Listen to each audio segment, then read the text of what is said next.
Welcome to Strong and Steady, where we talk about building strength, supporting your health, and choosing sustainable wellness for women in every season of life.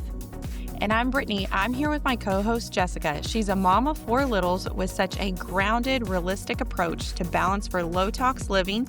She helps busy moms build healthy habits that actually work in real life without perfection or overwhelm. And I'm Jessica, here with Brittany, a woman's health and fitness coach who specializes in elite aging. She helps women build strong bones and muscles so they can live their whole lives to the fullest with confidence, strength, and independence. And together, we have over 2 decades specializing in the health and fitness industry. So whether you're in the thick of young motherhood or focused on staying strong for the long run, we are so glad you're here. Hey y'all, before we jump into today's episode, we wanted to pop in really quick and let you know this conversation ended up being so good and packed with so much helpful information that we decided to split it into 2 parts instead of rushing through it all in one episode. In this episode, Brittany's sister shares her experience with having a VBAC after her C-sections, the research she did, questions she asked, and just her overall journey through it all. We know this can be such a personal and emotional topic for so many women, and our hope is that hearing someone else's story and perspective encourages you and helps you feel more informed. So get ready, let's dive in. Hey guys, it's Brittany, and I am so excited to have you on for our Strong and Steady podcast today. And we have a special guest. She's actually very special to me. So this is my sister, Nicole, my actual sister from the same mister and the same mother. And we are going to be talking all about VBACs and pregnancy, how to have a healthy pregnancy, how to have a healthy VBAC, and we're actually going to go over like what that means and how to, that's even possible because like personally for me and what my mom was taught, like she had C-sections with all of us. And then also with me, my first one, I had a C-section and the doctors literally told me like, okay, you're going to have C-sections for the rest of your kids. And which is honestly very like old minded, I guess you could say, like very outdated. And so we are going to go over like what it takes to have an unmedicated VBAC. Yes, I said unmedicated too, because I don't know if y'all have been seeing those big long needles for the epidurals, but I don't know about y'all. Don't show that to me and don't put it in my back. I purposely don't look. Yeah, seriously. So Nicole, tell us, honestly, we're going to start just with your story. Like, tell us a little bit what got you into this. Yeah, so it was COVID. We were one of those like people that, you settle down at home and you're like, okay, this is kind of nice. Like, let's have a baby. Had plenty of time to practice. So yeah, we ended up like first try for us. It was kind of like oh wow, okay, well we're pregnant.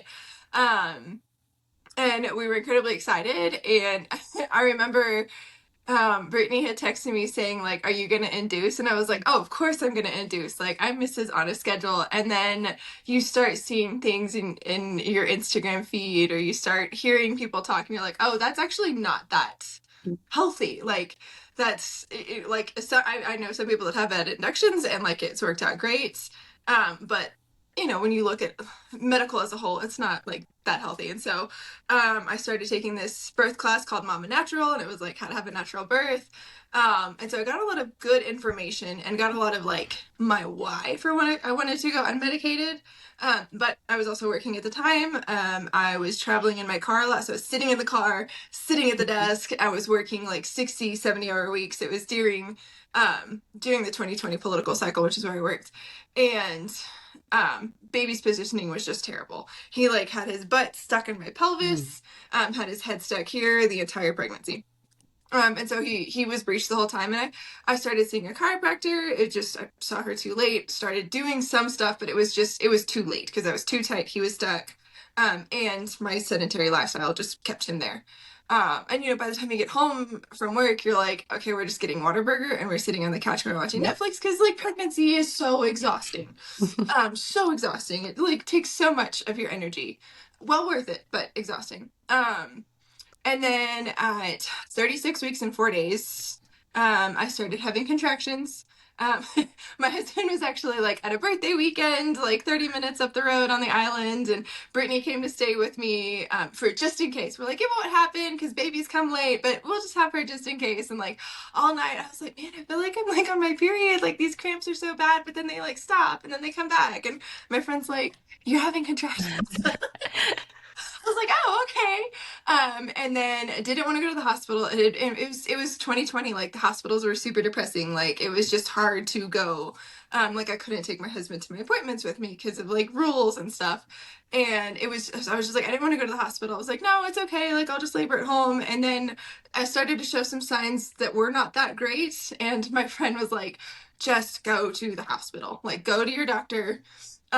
And so I like woke Brittany up and I was like, hey, I think we're gonna have a baby soon. I need to go to the hospital. And the true miracle of that day was my husband answering his phone at 7:30 in the morning. Yay. Like first ring, okay. And so I get to the hospital and they like check me. They're like, oh yeah, you're 1 centimeter, you're in labor. And I was like, okay, he's also breech. And I knew they weren't gonna deliver a breech baby in this hospital. And so the OB came in and she's like, you cool with the C-section? I was like, well, I'd really like some time to try to turn him. And told her like for the last like 3 months had been doing spinning babies, seeing a chiropractor. And she looked at me, she goes, okay, you've done all this. He should have turned. There's a reason he's not turning. Like we need to look at that. So they pulled up an ultrasound, looked at that. My placenta was like really calcified and he was still breech. And they're like, he's showing signs of distress. He's not practice breathing. He's not moving his neck. We need to get him out like now. And so like in that situation, it was like, okay, let's go. Like I wanted an unmedicated birth, but like I also wanted a baby that was like whole and alive and healthy. And so we had the C-section. He was really healthy. He was 5 pounds. He was so tiny, but he was good. He didn't need any oxygen. He didn't need NICU time, anything like that.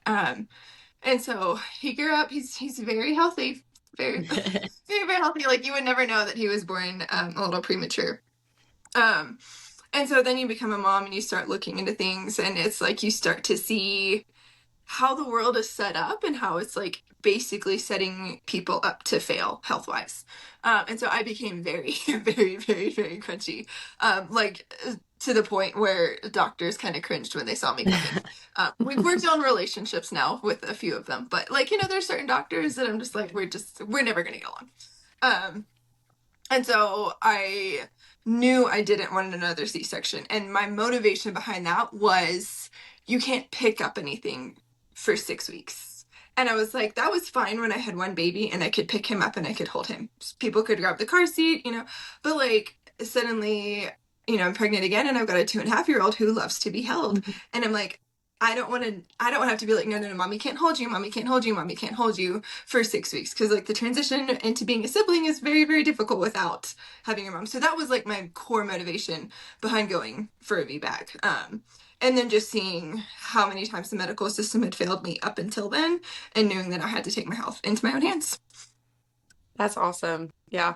Yeah. As you were telling some of your story, like I was thinking back to my first pregnancy too, like you were saying, sitting down, eating Whataburger. I ate awful my first pregnancy. And I think a lot of it too was just, you hear, as you're growing up, you're pregnant. When you're pregnant, you can eat what you want. And it's kind of like, I kind of took that. I was like, okay, I can do what I want. I can eat what I want. I'll be okay. Like I'll lose the weight after. Eat a dozen donuts a day. Yeah. I mean, I was getting like Dunkin' Donut a couple times a week. It was right across the street from us.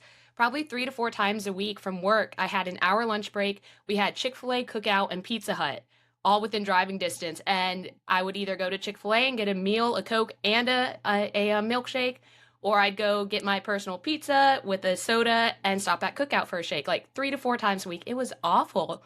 But like, I've now learned like, oh, how I'm eating affects my baby too. Mm-hmm. But so Nicole, what are the benefits of unmedicated VBACs? I think I touched on one, and it's like recovery. One Mhm. being able to hold your other kids. Two, the recovery was so much, so much easier, and even like my last medicated unmedicated VBAC was even easier than the first one. But like after a C-section, like you can't move a whole lot, and Mhm. it's you've got to be really, really careful. Like you've got stitches, and you've got all sorts of stuff that can go wrong. You've got like excessive blood clots because things haven't happened naturally.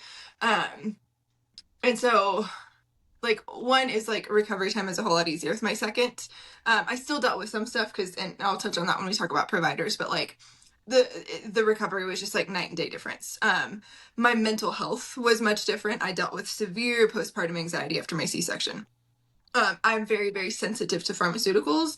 And I mean, when you're in a C-section, like, Mhm. we're going to load you up with this and this and this and this. And like, you kind of like, you have to take ibuprofen after a C-section at least because it's like cut through 7 layers of skin. Like, it's not a joke surgery. And so recovery is just a lot easier. Your mental health is a lot better. Your is talking about like passing on your microbiome to your baby. Like that's their first experience with a microbiome. And with a C-section, their first experience with the microbiome is whoever's in the room. So you're just hoping that the doctors and the nurses around you have good gut health, which most of us don't. So, so that's like their first interaction with the microbiome. So it's, I would say like health of the baby, health of the mother. Your milk comes in a lot faster a lot of times. Like with my C-section, my milk didn't come in until I got home, which was 4 days later. And then, like, the last two times my milk came in before we left the hospital. So I'm like leaking on the way home as the baby's crying. But I'm like, oh, my milk's here. This is awesome. So can you stop for 2 seconds so I can just get home? Um, and so it's just, it's the way God designed it. Like, I ultimately always go back to how did God originally design Mhm. this? And how can I get back to that? Because even if I don't understand the reasons, God has good reasons. That's I mean, for most people, it's just like if you can have a good mental health and you can feel good physically, you can be a much better mother. Like when you Yeah. can be fully present, you're not focused on, like, oh my gosh, I'm in so much pain. And we all have those days. Moms get sick, it just happens. Mhm. But it sets you up for much better success as a mom. Well, and I don't know if you can elaborate on this, but let's say like the multiple C-section, I guess you could say like what we have been trained is that when you have a C-section, you always have to have a C-section. So can you elaborate a little bit more on like the scar tissue and how it makes it even harder to get pregnant with those multiple C-sections? Yeah, and that can be hit or miss. It can cause a lot of problems because I mean, when you've got scar tissue, that's always going to cause some sort of issues. That being said, I've had friends that have had 4 or 5 C-sections and like haven't had a problem. It's a lot of it gets to your own fertility health, but it's an additional roadblock into Mhm. fertility. Like, we've got PCOS and endometriosis, which cause problems, and that's all scar tissue that's in Mhm. there. And I mean, scars are not scars aren't really always all that beneficial and can cause a lot of problems. But it can add a roadblock to having more babies. Yeah. Our roadblock with our second one, we had some fertility issues. That's a whole other rabbit hole, but that had to do with fabric more than fertility. Yeah, we have a lot of ground to cover when it comes to this podcast. Not Oh, yeah. exactly this one, but stay tuned. We have a Okay, lot. I'll ask my husband's permission on that one. Yeah. Yeah. Well, and I want y'all listeners to hear us that we're not villainizing C-sections. Like both Nicole and I, we were born from a C-section. So was our brother. I had a C-section, she had a C-section, and they are beneficial. Like when you are When your like baby's they dying. yeah, when your baby is dying, it has saved so many babies from dying. And so yes, they are sometimes that they are necessary. But when we can do things and I say this all the time, and you probably have heard me say it all the time on this podcast, but you pray like it's all up to God and you work like it's all up to you. Mhm. And so that's where we're going to transition to next with asking Nicole some questions is like, how do we prepare our body for this? Like, we need to, I mean, you have sedentary lifestyle, Whataburger, like, and like we were talking about when you're like all growing up, they're like, oh, you're pregnant, eat what the heck you want. Like, it doesn't matter, eat a gallon of Bluebell a day. And the funny thing is though, is that I was like, oh, I'm gonna ask my dad for barbecue every single day. I want barbecue and coleslaw, ribs and coleslaw. And I had ribs like two times, and it was probably just from the wrong restaurant or something, like when I first found out that I was pregnant.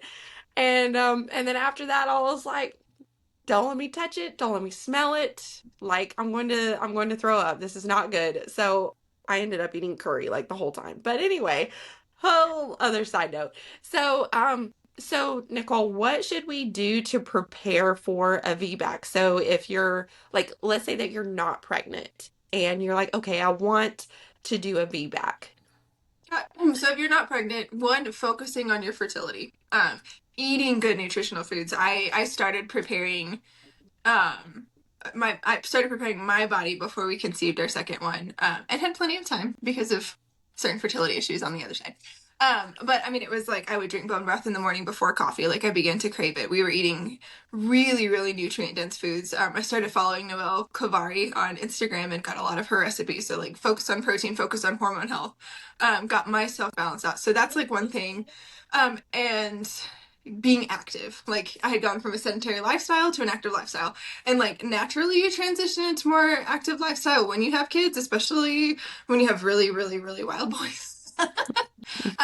You're just moving. So like, and cycle syncing your workout. So like, doing walks and yoga during your menstrual cycle, doing HIIT or like really, really crazy stuff during your ovulation period. So like working on learning your body and learning what it looks like and learning what that fertility looks like. So focusing on your fertility, focusing on nutrient dense foods, focusing on being active, because the more active you are before pregnancy, the easier it is to stay active during pregnancy. And building up those nutrient stores so that way when you do hit the first trimester, you're not as sick. There's so much research out there that shows a lot of our morning sickness and a lot of our issues come from a lack of nutrients. Specifically magnesium. Specifically magnesium. So like with my second pregnancy, morning sickness wasn't that bad. I was exhausted, I was tired. We were also moving across country, so like there was that aspect of it. But then with my third pregnancy, I hadn't built up those nutrient stores. It was kind of oh, hello, we're pregnant again. There was no preparation for it. And I was so sick, and wish I had had time to build up my nutrient stores. So doing that and then building up your husband's nutrient store. So like sneaking some extra butter on his sweet potato and, feeding him good stuff, because that will also affect that first trimester. And that first trimester really can set you up for success.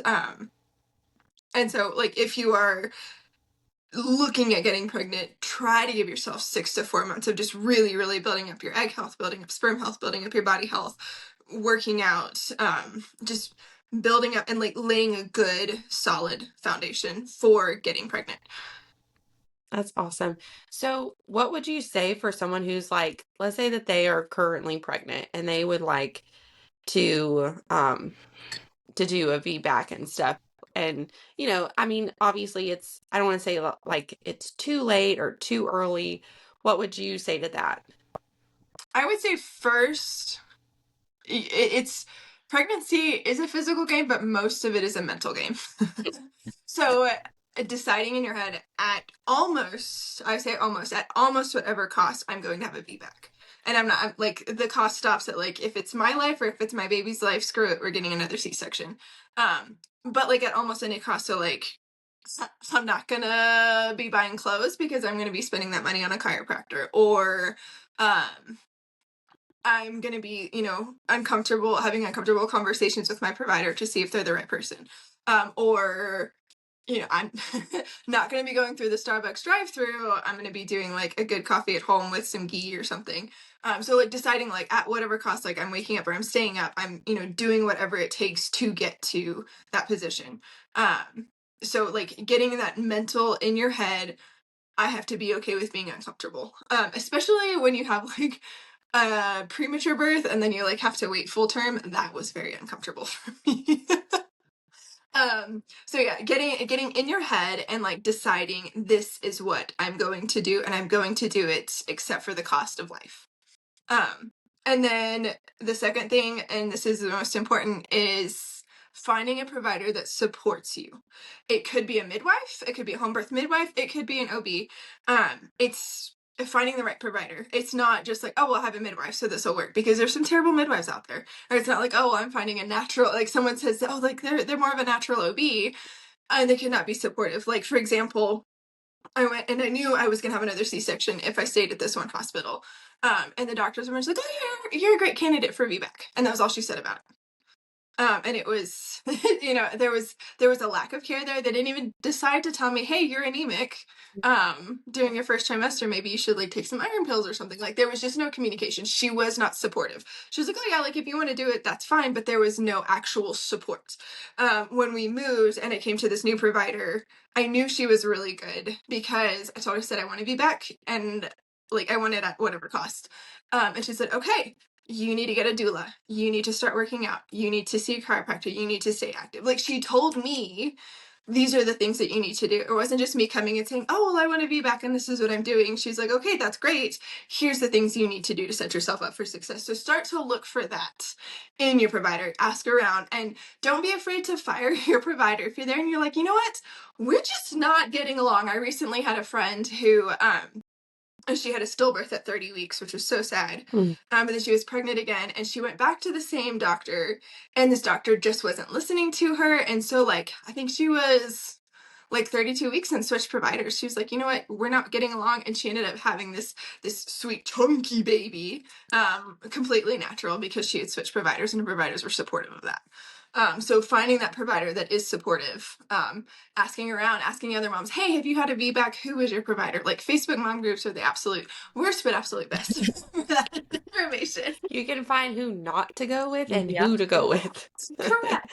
And like looking at your community. So like, I'm in Colorado, and it's a very healthy community, and there's a lot of really, really great providers here versus where I came from. And like, there's one, maybe two midwives I would recommend, and there's no OBs that I would recommend. Like, you just have to like look at that community and see like who you can go with and who would be a really good provider.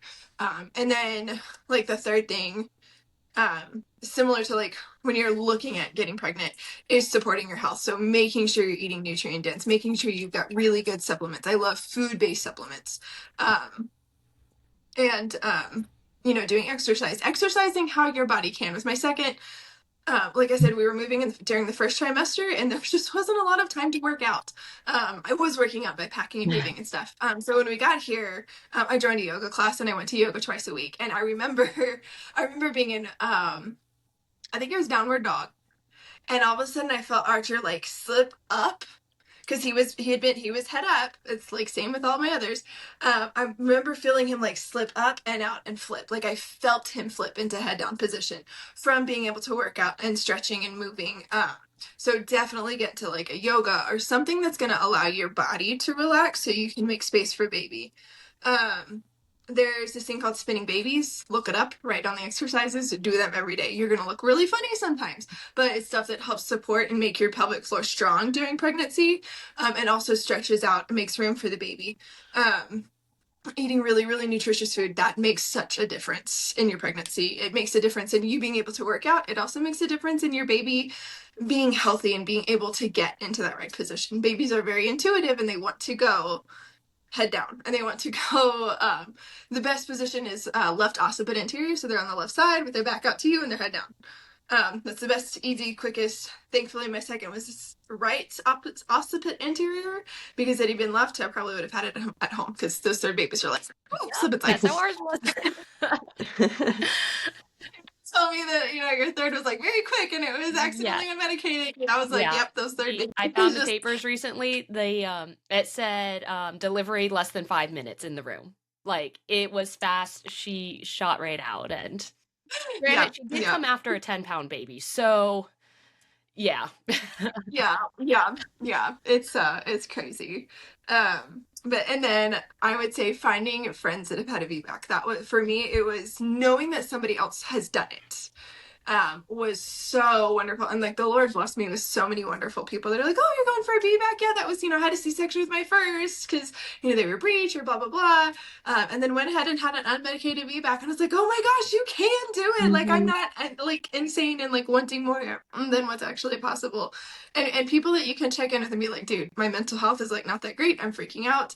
I had a severe journey of faith with my second one because like we almost died.